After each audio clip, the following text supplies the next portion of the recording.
ഇടുക. പയർ പൊടിയാൻ പയർ മെഴുക്കുവരട്ടുക. കറിവേപ്പില ഇട്ടു. എന്നിട്ട് ഉപ്പും മഞ്ഞൾപ്പൊടിയും കൂടെ ഇട്ട് വേവിച്ച് വെച്ച പയറാണ്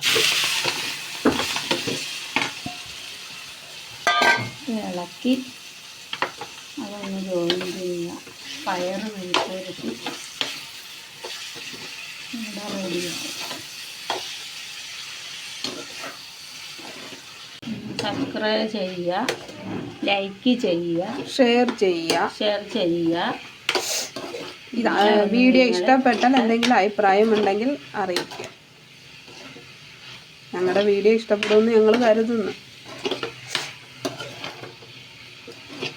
ഞങ്ങളെല്ലാവരും നാടൻ